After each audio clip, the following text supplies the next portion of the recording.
የኔ እናት እባክሽን በክፋት አትይብኝ።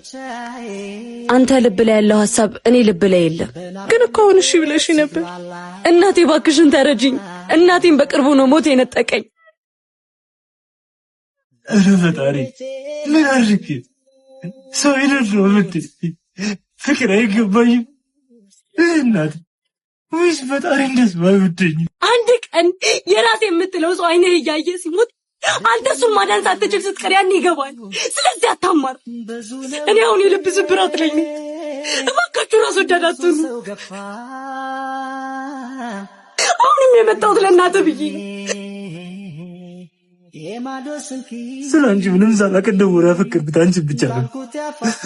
ራስ ወዳድ መሆን አልፈልግም። ግን አንቺ ስትናፍቂ ነገር ሁሌ ነው የምትናፍቂ። ሞኝ ነው ብለሽ ካላሰብሽና ካላቅሽኝ ሁሉም ከጎንሽ ነኝ እንጂ ልብሽ ቢደማም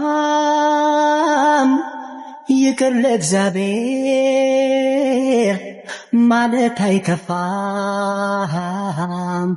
አይኩረት ልብሽ ይዞ ጥላቻ ማርኜን ያለም የዛሬን ብቻ። የኔ ልጅ ደህና ነህ? ግን ደህና እንኳን አይደለሁ። ይሄ ልባችን በጣም ፈሪ ነው። እሱን ማጃጃልና ማባበል ነው ያለብን። እሺ እናቴ። የኔ ልጅ አሁን ከምን ጊዜውም በላይ ታስፈልጋታለህ። መቼም ቢሆን ተስፋ እንዳትቆርጥ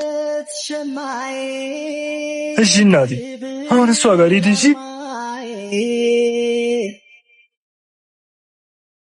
ማሪኛ ሞትብሽ ምናለ ሌላ ኩራቲ ብዙዬ እባክህ ተወኝ በእናትህ ሞት። ብዙዬ ራስ ወዳድ ነኝ አይደለም፣ ግን እንድታውቂልኝ የምፈልገው ነገር የትኛውም ዶክተር አያድነኝ። መዳንም ከልብ በአንድ ሰው እሷም አንቺ ብቻ ነው። የልቤ ስብራት አሁን ጨለማውን ብቻ ነው የሚያሳይ።